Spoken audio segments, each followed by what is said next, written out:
variables to usable forms. Input physical variables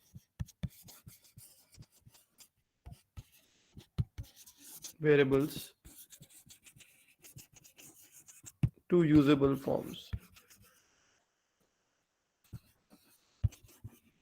Now the question is, why would I want to convert any, like I'm measuring using a scale, right, or maybe a vernier caliper or a screw gauge. Why would I want to? That is a physical form, right? Now, why would I want to convert that into an usable form like electrical signal? So the most common form of usable form is an electrical signal.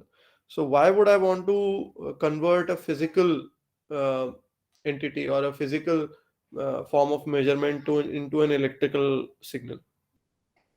So because in GD. while measuring from vernier calipers, there might be a human error, but while using electrical signals, it might give accurate result compared to human errors. No, no, that's not necessary. Means there will be some sort of physical interaction. Definitely will be involved, but eventually, what you are going to get in hand is a electrical signal. Sir, easy understanding of the outcome. Easy understanding. Let's see. Whatever you are saying, I'm going to write that. Let's see. So easy understanding. Easy understanding. What was the other thing which you said? One of the students just said it earlier. So to reduce error. Reduced error. Reduce error.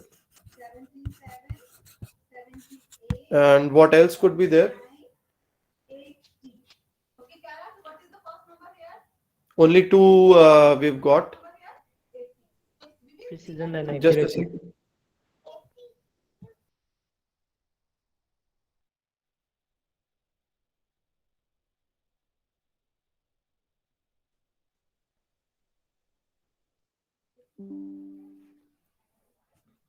So accuracy. Okay. Anything else? so that we can use that as an input for something else.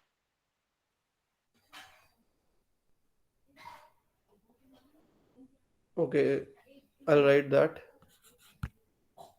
Can be carried further as an input.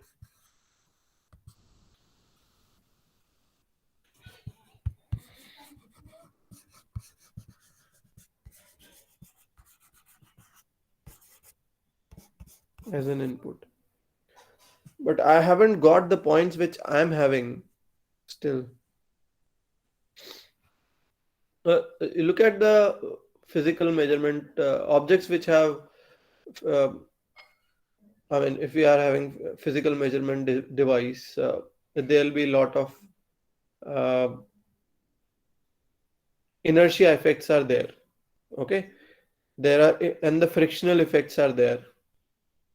Now, because of that, you may lose some signal, or you can say, because of that, if you were intending to measure 10 centimeters, you might measure 9.8 or 9.9 because of the interplay between the gears or uh, frictional effects. Okay, so I will give my points now. So inertia and friction are absent.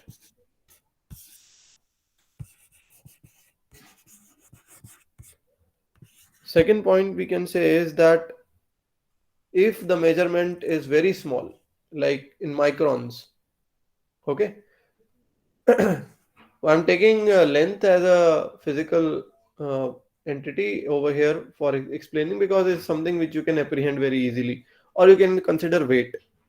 So if I have to enlarge it, if I have to magnify it, the error, or I mean the measurement which is coming, if I have to magnify the measurement, if I want to see it on a large scale, or let's say I want to 0.0001 mm is there.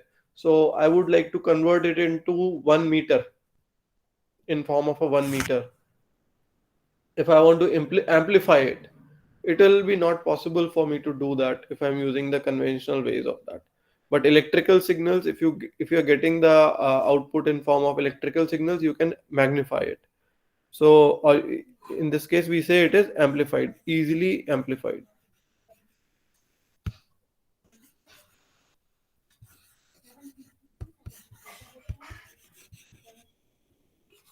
Third reason possible could be that it is easy to record it. I mean, when we are going for automation, when we are going for Internet of Things, and you like to keep record of everything. Uh, for physical parameters, it's difficult to keep a record if you're doing it manually. Now, if you have to automate it, obviously you need a device uh, which can get the signals stored. So uh, recording is possible. Excuse me, sir. Yeah. Can you please repeat the first point once again? Inertia and friction are absent in the electric when you are getting the signals in form of electrical form.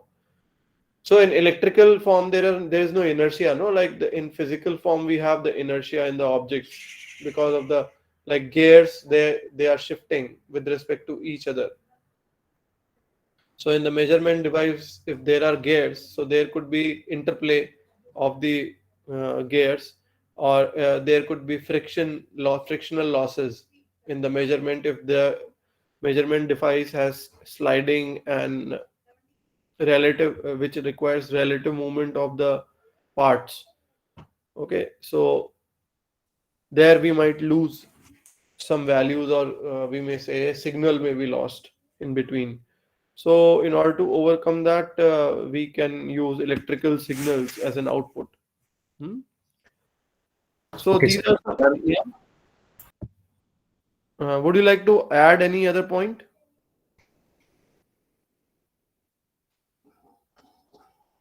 Sir there Okay. Is doubt in inertia point कि हाँ जब हम हाँ. Major करेंगे तो initially तो हम physical variable ही major करेंगे ना, तो फ्रिक्शन तो वहीं आ जाएगा, then after we will convert that into electrical form. So then after that you are converting. I mean, are you getting LVDT? आप लोगों ने पढ़ा है? I mean, आपने प्रेजेंटेशन में किसने LVDT किया है? बताइए. LVDT is a form of a transducer.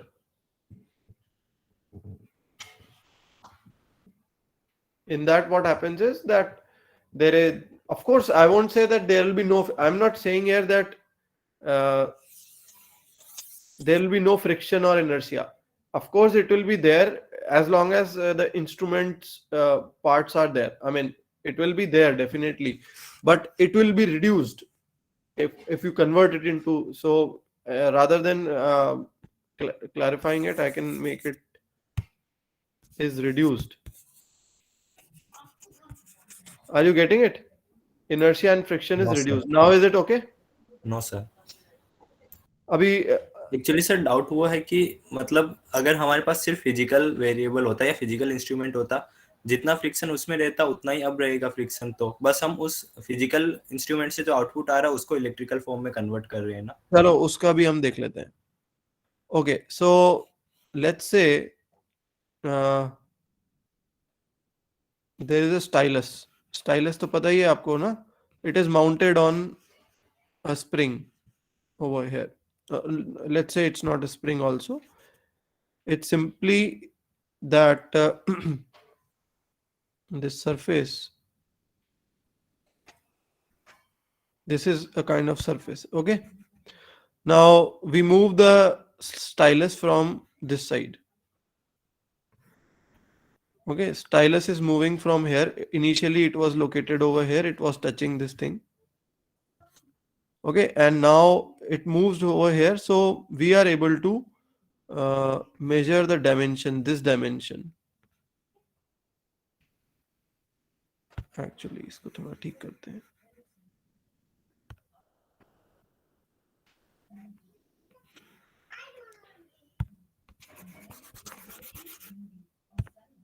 Let's say you have a profile like this. Okay, now initially the stylus was placed over here.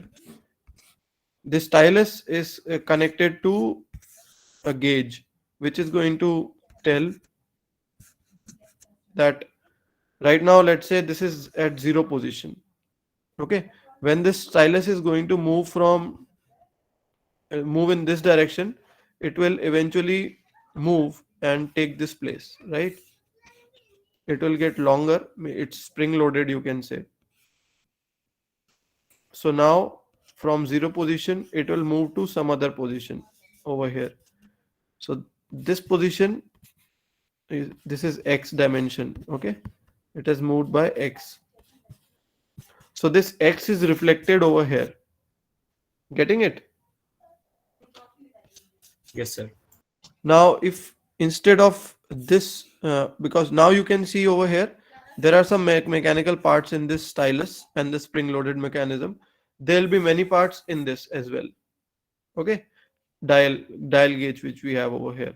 Now if we want to replace this dial gauge with another device, let's say a Wheatstone bridge is there, which will get unbalanced as it moves. So this x is proportional to the resistance in a way. Getting it? This Yes. x which has gone down will be proportional to the resistance. Because of the imbalance in the Wheatstone bridge, that x will be reflected in form of resistance. Now tell me the friction losses and the inertial losses which were there in the dial gauge, will they still be there when I am going to measure the resistance? No, sir. Will be reduced. That's what I meant. Okay, can we go ahead? Yes, sir. Okay, so uh, let's talk about first type of transducers, which are electromechanical types.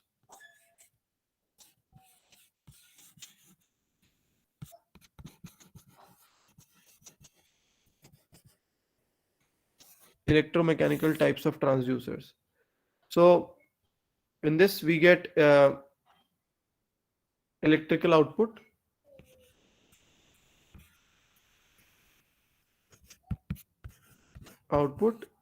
And why do we get this electrical output? Because of displacement or strain.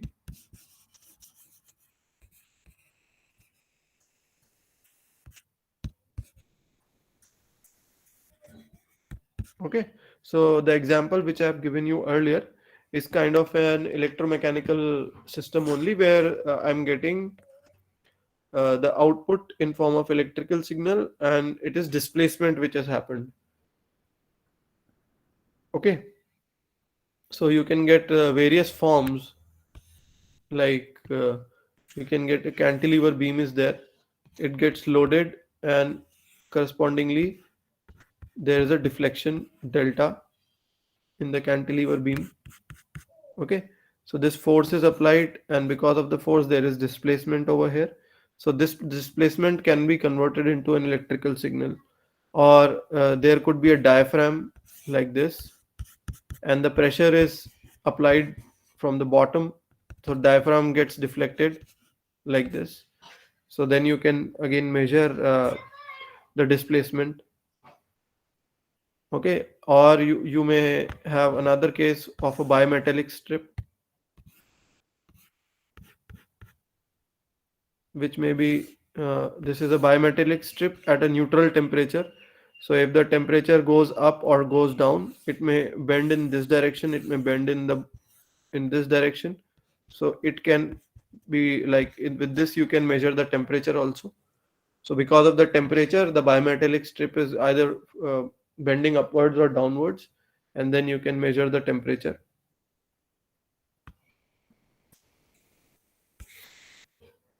Uh, so how do we select? Let's say we first talk about motion transducer only. Motion transducer. So in the motion transducer, how do we select what type of motion transducer should we choose? So first you can say is magnitude of motion.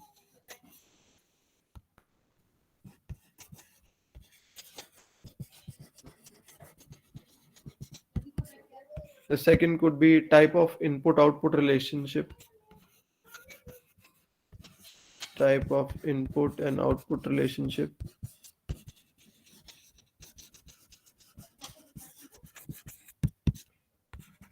Third could be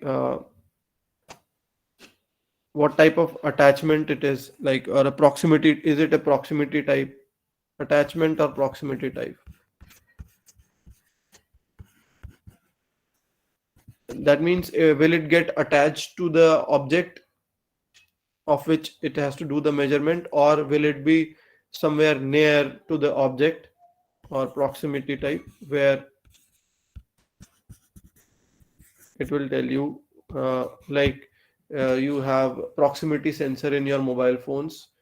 You take your ear closer to the phone, the screen goes blank, right? Goes black. Okay, so that is a proximity sensor. And then you have self-generating,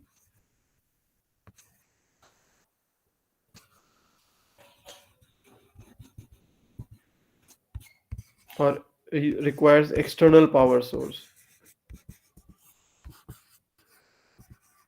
So if you are using electromagnetism based transducers, then because of the motion, there might be induced current in that, and then you can measure that induced current. I'll show you videos of all that.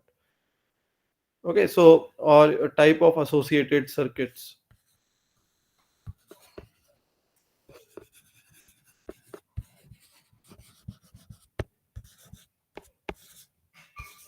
So these are all characteristics on the basis of we select what type of motion transducer we want to take. So the first type of motion transducer is potentiometric resistance type.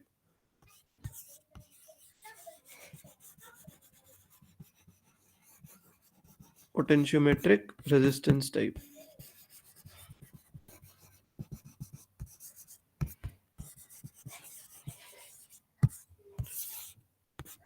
So in potentiometric resistance type of transducer, uh, we've already know, it is mechanical displacement is converted into an electrical output. You can have a linear motion or an angular motion. Both can be converted in this. So a simple circuit diagram for this one could be, this is the external power source, and we attach it to a potentiometer over here, and there is a slider on it. So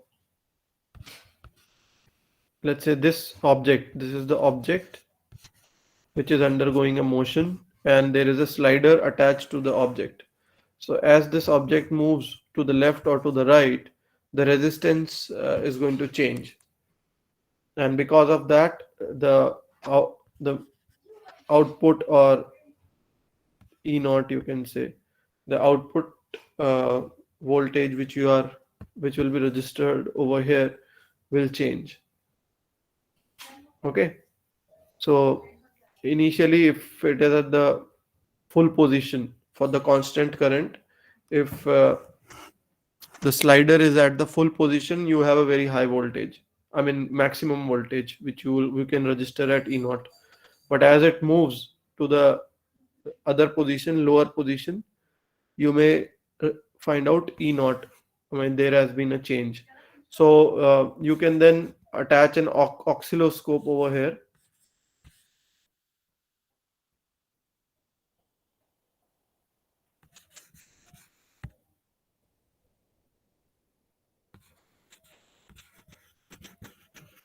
What is the use of oscilloscope? Anyone?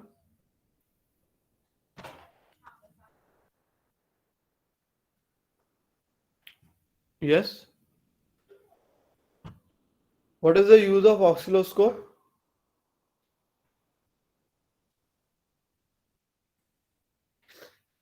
Sir Google ही कर लो, कोई सुन रहे हैं तो. What is oscilloscope? It's used to analyze waveforms. Frequency So if I mean, oscilloscope, you can see in which direction your waveform is going. Okay, so that can be used for that purpose. You can also find out the direction, or if you attach amplifier in between, or you can say a modulator in between, it will also magnify it.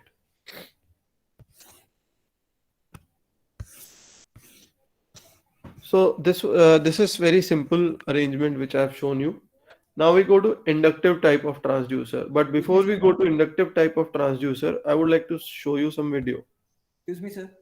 Yeah. वो oscilloscope लगाते कहाँ पे हैं? The output you're getting no E naught. So this E naught can be fed as a signal in the oscilloscope. Okay, sir. So let me show you a video on inductive, some bare minimum concept of induction we need to see. So I'm just opening that part right now.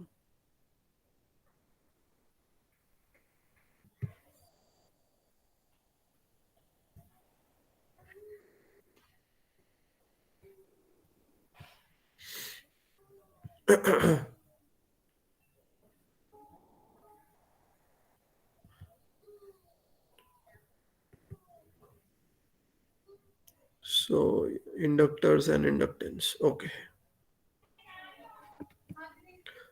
So open with the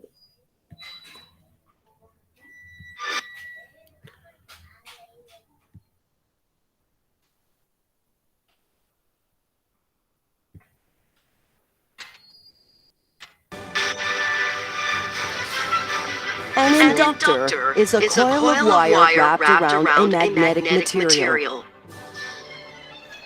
Current flowing through the inductor. So you can see this is a coil of wire which is wrapped around a magnetic material. So what is ferromagnetic material? Can anyone tell what is ferromagnetic?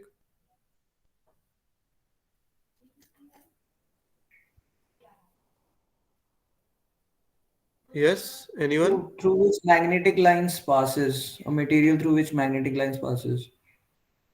So a material that has high tendency to get magnetized. So we generally use this core of ferromagnetic material, uh, and when the magnetic field goes away, it is demagnetized again. Creates a magnetic field, and magnetic fields do not like to change. As a result, an inductor is a device which Yeah. Sir वो एको आ रहा है, आप अपना mic बंद कर दीजिए sir. Echo is coming. So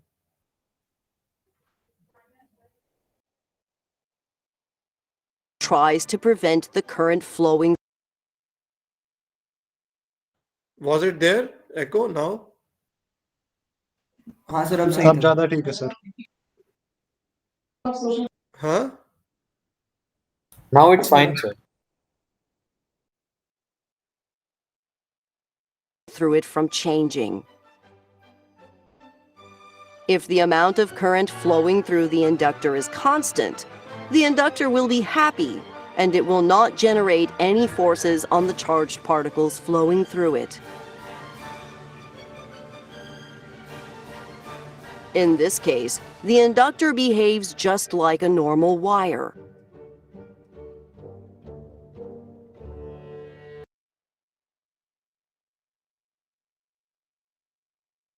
So for constant current, there is no issue. I mean, if there is no change in current, it will just flow like the inductor does not exist. Okay.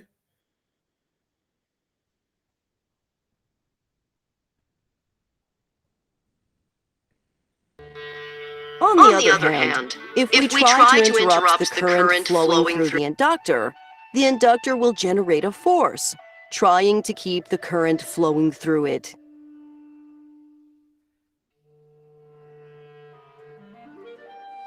If an inductor is connected to itself and there is no resistance in the circuit, the current will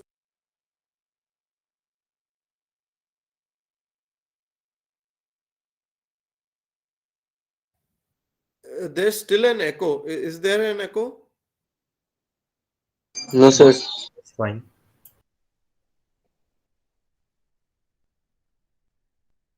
Theoretically continues circulating forever.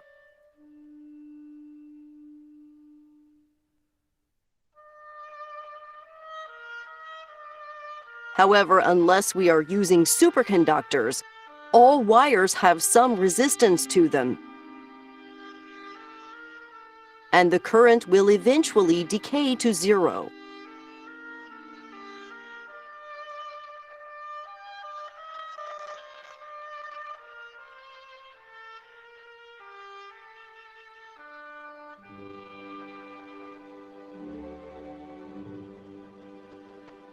The larger the resistance, the faster the current will decay.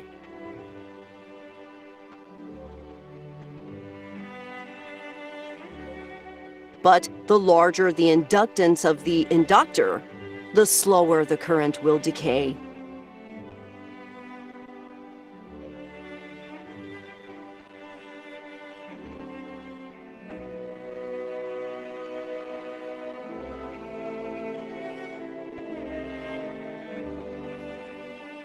Once the current is at zero, the inductor will want to keep the current at zero, due to the fact that an inductor tries to prevent the current flowing through it from changing.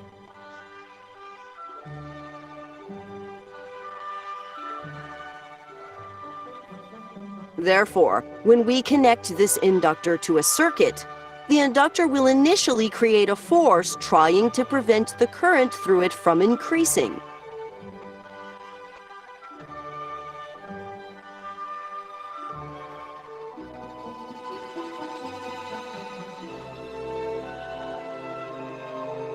But the current will slowly increase.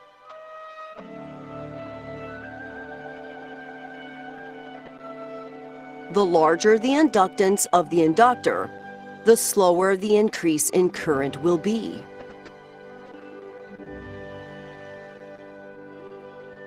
After the current has stopped increasing and has reached a steady value, the inductor will then again be happy and not generate any forces. But when we try to turn off the current flowing through the inductor will then generate a force to try to keep the current flowing through it at this new constant value.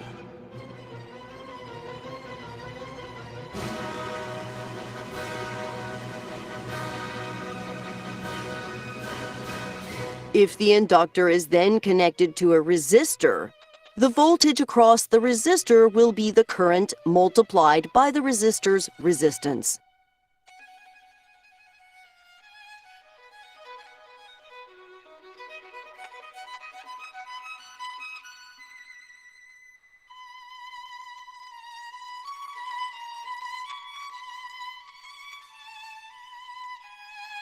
The inductor prevents the current flowing through it from changing instantaneously.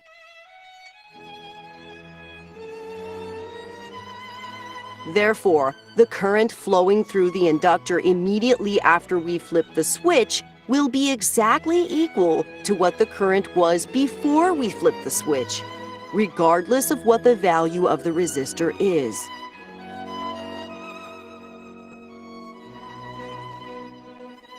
If the value of the resistor is extremely large, then the current multiplied by the resistance will also be extremely large.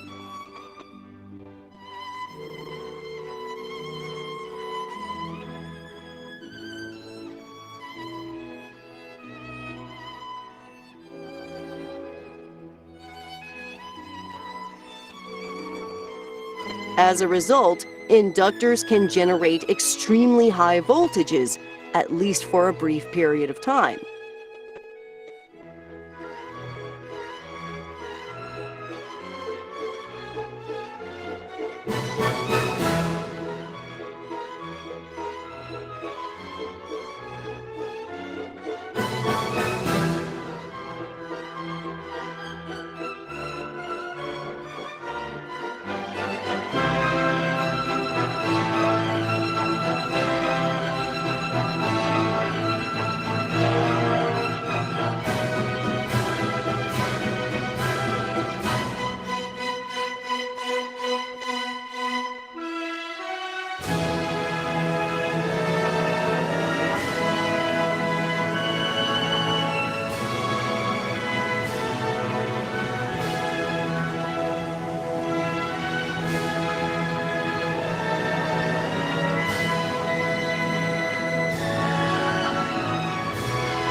Since the current through an inductor cannot change instantaneously, when we try to disconnect an inductor from a circuit, we always need to provide a path for the inductor's current to flow.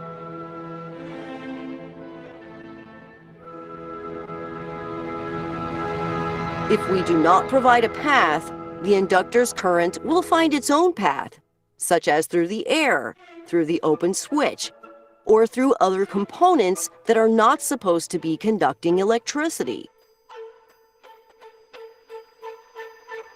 This can create very large voltages and cause considerable damage to the circuit.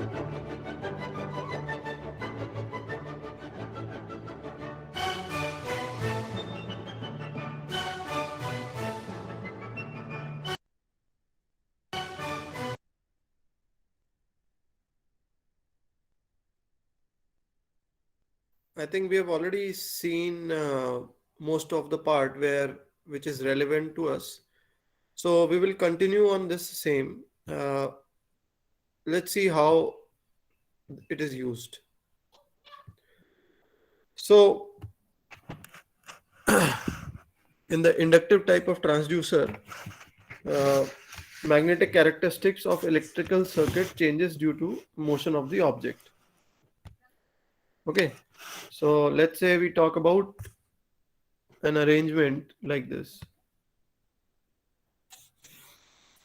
This is, let's say, a permanent magnet. This shape is there. So this is your south pole and this is your north pole for a permanent magnet. And a coil runs across the poles like this. This is a coil. These circles are representing that there is a coil which is around the periphery. So this is, you can consider it to be a cylinder which is coming inside and going outside the north pole. Okay, and there you get the output voltage across these 2 points. VO V0 we can say is the output voltage.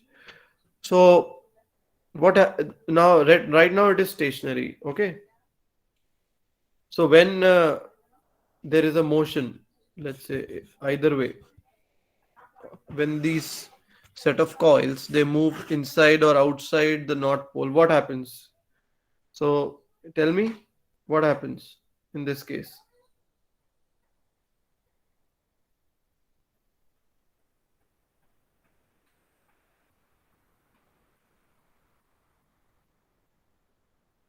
What will happen over here?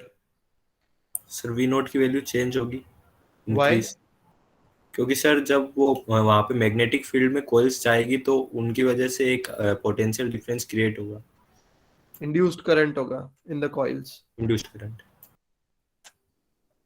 Okay, so the induced current will register V0.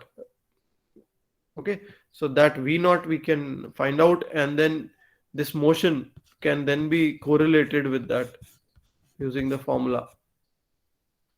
Okay, similarly, if it's a circular motion which is happening, so let's say this is north pole and this is your south pole, and there you can say this is the arrangement of the coils. For the rotary motion we can have, and the coils are mounted on a shaft like this, and we can measure the output voltage across these coils. This is a soft iron core inside. Soft iron core. And outside you have these coils. So it will be the same. Magnetic lines are there. So it will be cutting the magnetic lines. And because of that, there is going to be induced current in the coil, and you can register that. So your rotary motion can be read in form of a voltage. Okay. Another arrangement for electromagnetic transducer could be that These coils are there. This is your,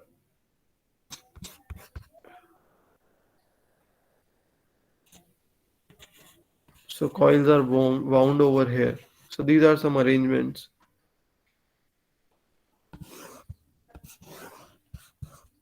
And here you can get the output V naught on these coils. So this is your, sorry, this is your south pole over here. This becomes your north pole. North pole. This becomes your south pole, and you have a motion like this. This is an object, and if it traverses like this, you can get a, you can register the change.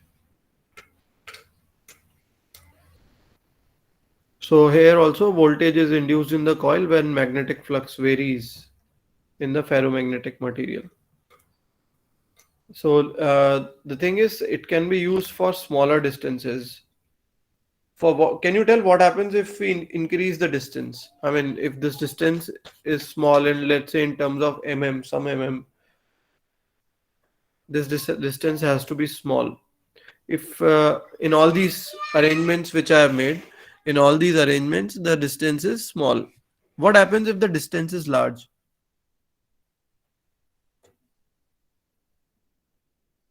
So magnetic field lines will not go to infinity, so they'll Yeah, come right. back to South Pole.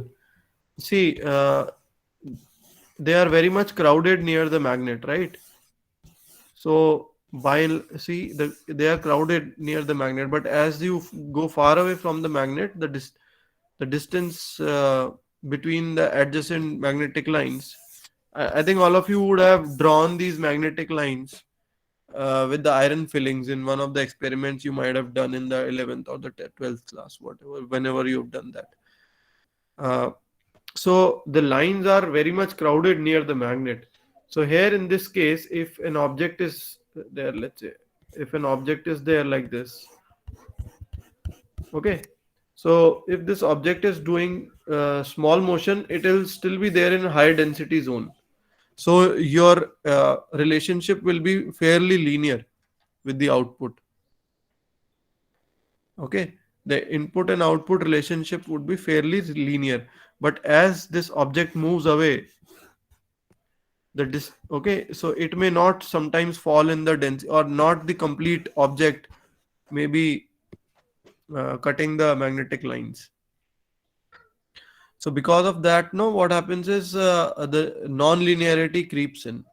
So that's why these kind of arrangements are fairly good for very small distances. So it's a proximity type of transducer.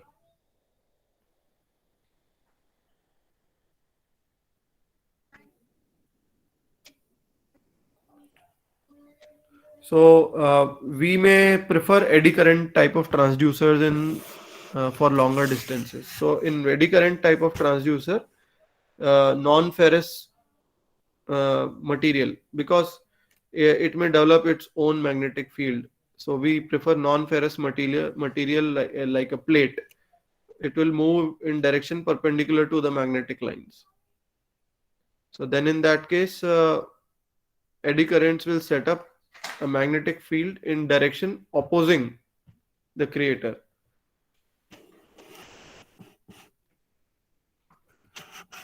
So we basically have two different type of transducers. Proximity type, you can say, the electromagnetic transducers and eddy current transducers. So electromagnetic transducers, EMAG, I'm writing, and EMAG and eddy current. So ADC, I'll write that ADC, eddy current transducers. These are two different type of transducers. Let me see if there's a. I have a very good video on eddy current also. Just a second.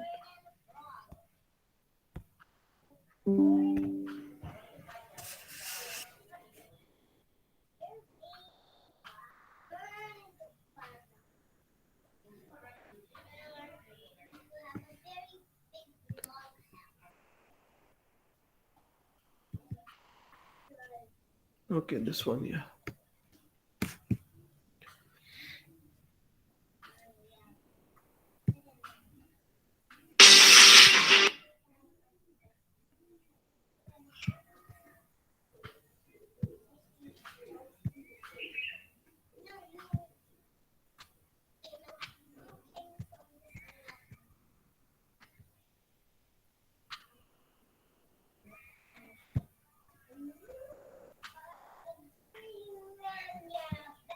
This is mostly electromagnetic induction that we are talking.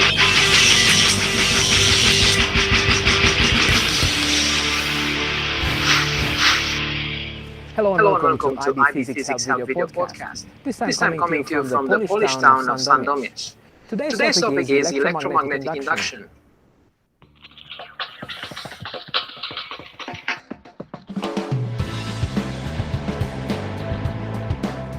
Many portable devices like torches, radios, mobile phones, e-readers or laptop computers use batteries as their source of energy.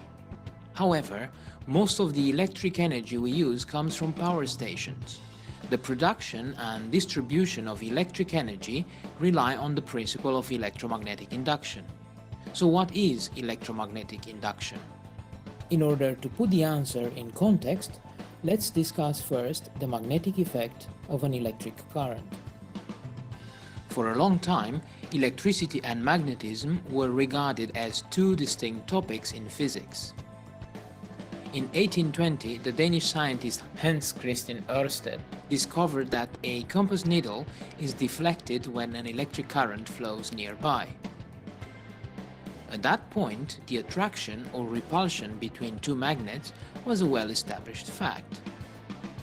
What Ørsted discovered is that the effect of a current-carrying conductor on a magnetic compass is similar to the one of a permanent magnet. We can conclude that any conductor through which an electric current has been established creates a magnetic field in the surrounding area. We call this the magnetic effect of an electric current. There are many practical applications of this discovery. Electric motors are one example.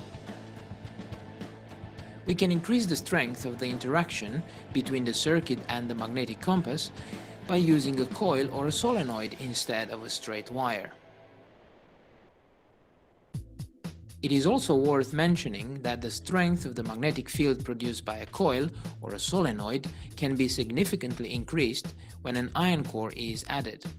This setup is often referred to as an electromagnet.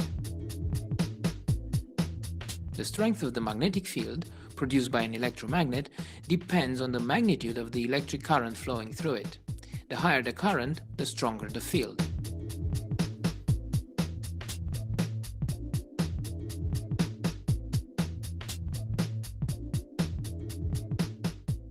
The direction of the magnetic field created by an electromagnet can be easily changed by simply changing the direction of the current that flows through the coil.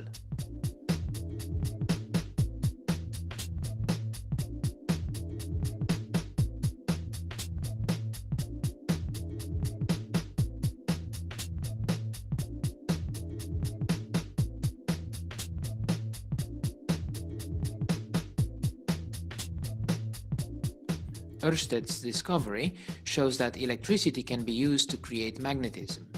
The next logical step is to investigate whether magnetism can be used to produce electricity. There are a couple of obvious ways of trying to produce electricity using a magnetic field. First, we can place a strong magnet into a coil and try to see if an electric current is generated in the circuit of the coil.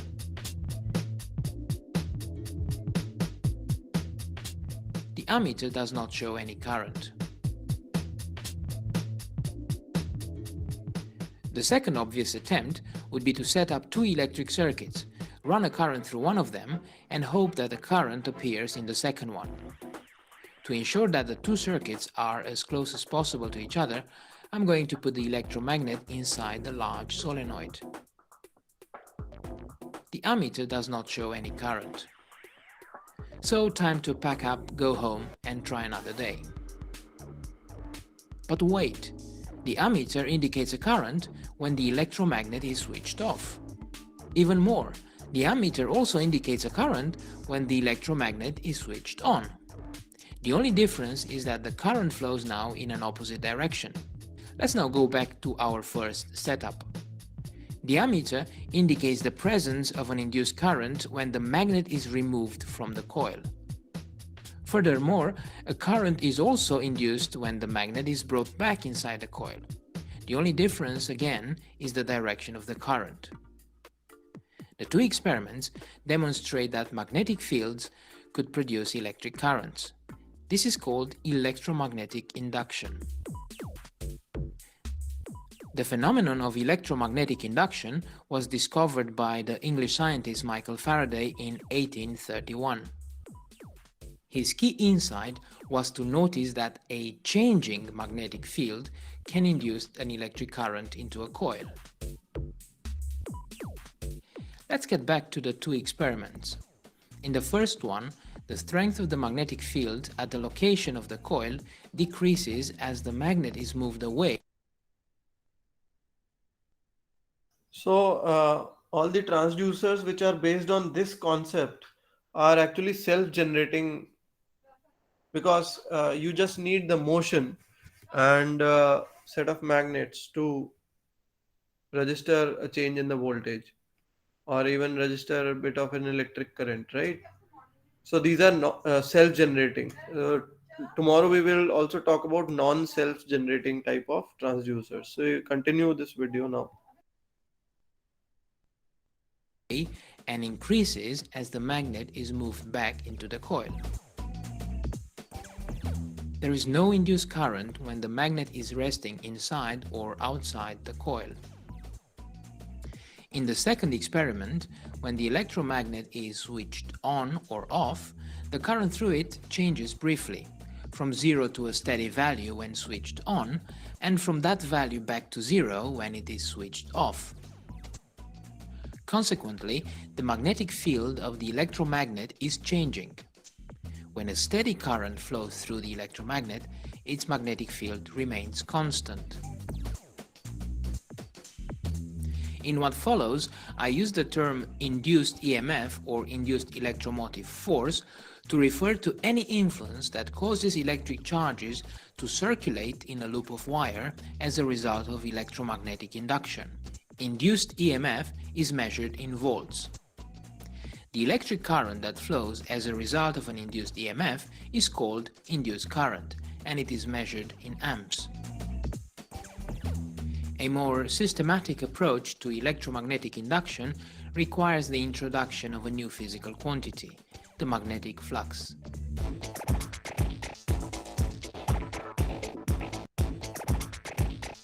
Consider a uniform magnetic field passing through a surface as shown on the screen.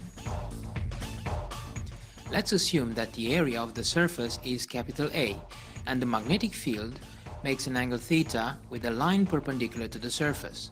The magnetic flux through the surface is defined as the product between the area of the surface, capital A, and the magnitude of the component of the magnetic field that is perpendicular to the surface.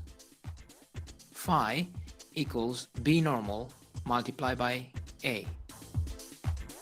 Or another way of writing it is phi equals B times A times cosine theta, where A is the area of the surface measured in meters squared, B is the magnetic field strength measured in Tesla, and theta is the angle between the magnetic field and the normal line to the surface.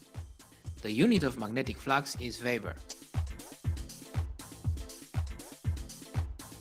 When dealing with a coil with n turns, the product between n and the magnetic flux through one loop is called magnetic flux linkage. Experimentally, it has been found that any change of the magnetic flux with time gives rise to an induced EMF. In the following demonstrations, I am using a set of strong neodymium magnets.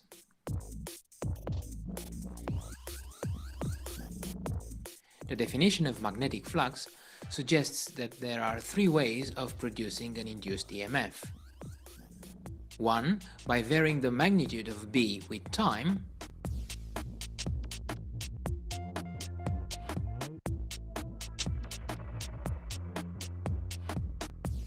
2. By varying the size of the area A with time. Or 3. By varying the angle theta in time.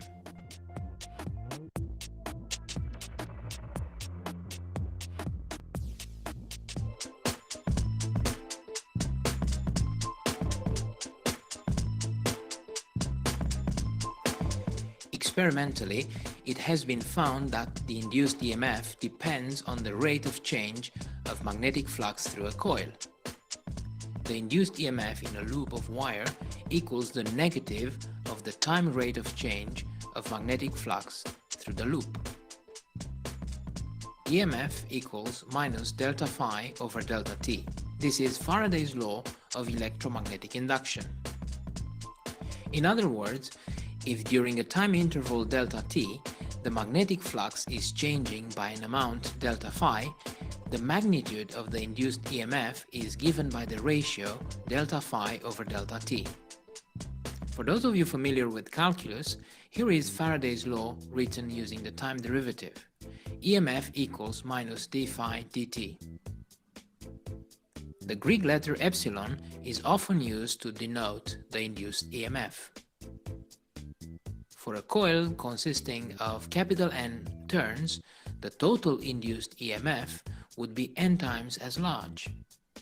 EMF equals minus n delta phi over 4.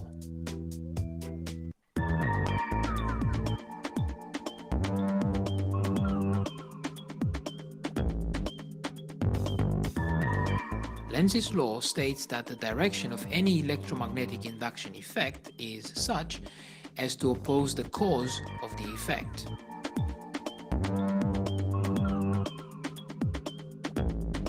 In other words, the induced EMF resulting from a changing magnetic flux has a polarity that leads to an induced current whose direction is such that its magnetic field opposes the original flux change. Note that Lenz's law is a physical fact and not simply an arbitrary convention about directions and signs. It is a manifestation of the tendency of systems to resist is produced. The magnet is moved towards. Furthermore, if Lenz's law, let's apply Lenz to the demonstrations shown earlier. When the magnet is moved towards the coil with its north pole nearer the coil, a current is induced in the coil, and therefore a magnetic field is produced. What is the cause of this induced current? Obviously, the movement of the magnet. The coil that is equivalent with the magnet coil dictates in which direction the induced current flows. On the other hand, it moves in a swirling pattern. Lenz's law predicts that the electric charges move in such a way as to create a magnetic field opposing the change. This effect is sometimes called magnetic braking.